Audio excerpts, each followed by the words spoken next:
I mean, the Golden State Valkyries didn't just beat the Las Vegas Aces, they kicked their whole ass. 68-95. The Las Vegas Aces can only score 68 points with the squad that they have. What is going on in Las Vegas right now? The Vegas Aces, who were expected to win the championship again, just got crushed by 27 points by the Golden State Valkyries. At the same time, their former star Kelsey Plum is now scoring an average of 25.2 points per game with the Los Angeles Sparks, and she's probably enjoying her success and big paycheck. Alright, I gotta give a shout out to Golden State Valkyries, because boy, did they put an ass whooping on Vegas. Boy. And I'm not talking about some 15-point win. No, this is a 4-quarter, 27-point spanking in front of a sold-out crowd in Golden State. Vibes was immaculate. Love to see it. Here's the twist. While everyone keeps calling A'ja Wilson the unbeatable queen of basketball, the Aces are falling apart quickly. It's starting to look like maybe, just maybe, Kelsey Plum was the one who really held this team together. On paper, they should be kicking everybody's ass. Literally everybody. Like, A'ja Wilson put the entire Aces on her back and is doing everything she can to help her team, and it's just not going anywhere. The numbers don't lie. Even if people try to spin the story, the Aces just had their worst loss since 2023, getting completely crushed 95-68 by a new team that's supposed to still be learning, not beating top teams like this. But this isn't just about one bad game. This is a total breakdown that really started the moment Kelsey Plum left. Lost a lot, okay? And so I was like, yeah, we gotta wait. Give him time. But we didn't set up him and lost by damn near 30 to an expansion team. Come on now. Remember when the Aces traded Kelsey Plum to the Sparks in that big 3-team deal? Everyone acted like it was no big deal, as if they were trading just another player, not a 3-time All-Star who helped them win back-to-back championships. A'ja Wilson even said, "It is what it is," like it was just normal business. Well, guess what? Business is about winning games, and right now, the Aces are doing a terrible job at that. But our interest in the Valkyries, whatever you want to say, like, if anything, even if it's just a passing interest, there are people that are interested in the Valkyries. And they destroyed the Aces. I mean this when I say this. The Aces, I've never seen the Aces look this bad before. And the Valkyries are for real. They're 3-5 on the season, but they play so hard. And I don't mean they're for real in the fact like they can compete, because they can't compete. If you're enjoying this, please subscribe. Here's what really happened. The Aces got too comfortable. They thought they could just bring in Jewel Lloyd and everything would stay the same. They thought A'ja Wilson's talent alone would be enough to keep them winning. They were completely wrong. Kelsey Plum wasn't just scoring points, she was the heart of the team. Even Wilson said it herself. Plum was the tough player who did everything, especially when it mattered most. In the locker room, she was the one who always spoke up.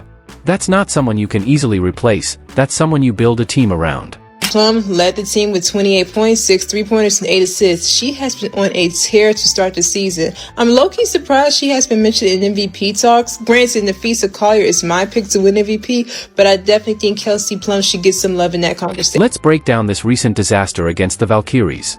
A'ja Wilson, the so-called superstar, only scored 17 points, making just 5 of her 13 shots. Jackie Young was held to just 8 points, hitting only 1 of 6 shots. Jewel Lloyd, the player they got in exchange for Kelsey Plum, scored a miserable 6 points on 1 of 8 shooting. Is this what championship DNA looks like? Is this what a dynasty is supposed to produce? Coach Becky Hammon was so frustrated with the team's lack of effort that she called them out publicly, saying, "I'm not going to coach effort. That's the one thing I can't deal with. You control your effort." When a coach starts questioning her team's heart and fight, it's not a talent issue, it's a culture issue. And guess who was a huge part of that winning culture? The very player they traded away. Points, and I think that's the first time in your tenure in Las Vegas. Has there been a common denominator, a similarity between those games? The one was in Seattle, I believe. Yeah, following people around defensively, being really soft mentally, just letting people come out and punk us, hit us, grab us, and us whining instead of buckling down and saying like, okay, that's what's going to be, then let's go. And I told them in there, I said, we have effort has to come from your heart. You know, the schemes, the discipline, the habits, that's your head. And right now, we not only have a heart issue, but it's letting us affect our head issue. But I'm not going to coach effort.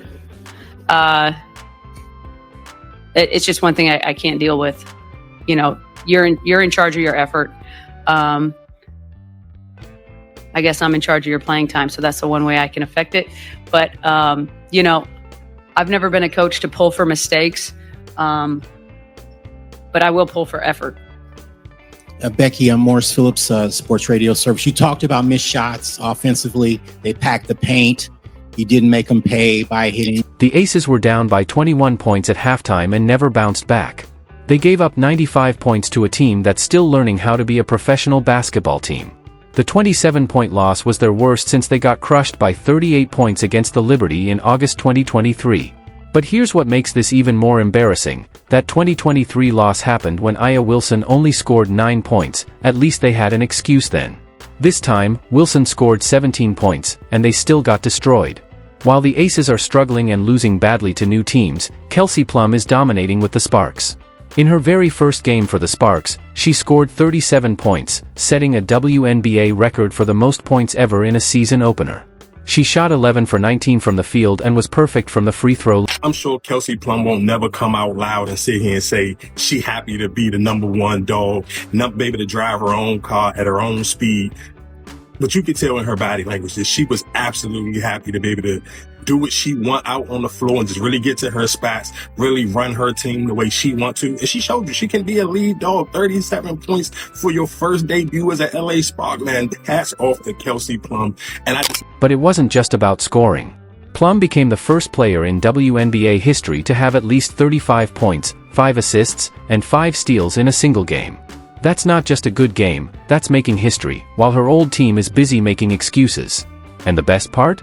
She did it against the Valkyries, the same team that just crushed the Aces. The same team that made coach Becky Hammon question her players' effort and heart. Plum showed up and proved that sometimes, when you move to a new team, you realize how much you were being held back. The Sparks hoped Plum would help fix their struggling offense, and she's gone far beyond their expectations. She's now averaging 25.2 points and 5.5 assists per game while shooting 43.4% from three-point range. Those aren't just good stats, those are MVP-level numbers from a player who was treated like just a supporting piece in And while Kelsey's success hasn't yet translated into overall success for the LA Sparks, not seeing as many wins as we'd assume with the amount of stats that she's putting up, I mean, she is exactly what the Sparks needed. She's able to read the floor, make plays, also being a very consistent offensive force, and just, I mean, she's Kelsey Plum. And so after ESPN's article came out, the conversation around MVP and Kelsey Plum have been sort of happening at the same time. With a lot of people saying that while it may be way too early, Kelsey Plum is currently leading that race. Here's the uncomfortable truth no one wants to talk about. Aya Wilson has been overrated for years. She's been getting credit for championships that Kelsey Plum played just as big a role in winning. Now that Wilson is clearly the number one option and all the pressure is on her, the cracks are starting to show. Wilson has scored less than 20 points in 4 of the Aces' last 5 games. That's already more than the 3 times she was held under 20 during the entire 2024 season. If you're supposed to be the best player in the league, you can't disappear when your team needs you most. And honestly, watching her play is even worse than looking at the stats. You can see she's forcing things and trying to do too much, probably because she knows her teammates aren't good enough to win it all. Sure, her personal numbers still look okay, but the team is 4-3 and coming off embarrassing losses. That's not leadership, that's just chasing stats on a team that's falling apart. Remember when Wilson said, "It wasn't a championship locker room. From the start of training camp, I knew we didn't have it"? Well, whose job is it to build that championship culture? If you're the face of the team, a 3-time MVP, and the leader, it all comes back to you. Our rookie from last year, okay, Kate Martin, the Iowa girl, you know what I'm talking about, who rolled in this thing with Caitlin, you know what I'm talking about? Yeah, when she was coming on our bench last year, she was a Valkyrie, okay? And she had more boards with 7 than the best player in the world had with 6, okay? Also, Kate Martin, to make it even worse, had more points by her damn self than Jackie Young and Jewel Lloyd put together. Kate had 12. Them girls together had 9. The hell is going on? What's going on? The basketball gods have a sense of humor because guess what's coming up? The Aces will host the Sparks on June 11th. That means Kelsey Plum is coming back to Las Vegas as an opponent for the first time since the trade. The Aces already gave her a tribute video when she came back earlier this season, with standing ovations and hugs from her old teammates. How nice. But here's what makes this even better. Plum isn't just coming back as a former teammate getting a warm goodbye. She's coming back as the leader of a team that's playing better basketball than the dynasty she left behind. She's scoring more points than Aya Wilson, leading her team better than Wilson is leading hers, and showing that maybe she was the real driving force behind those championship wins. When asked about adjusting to Los Angeles, Plum joked that DoorDash is a lot more.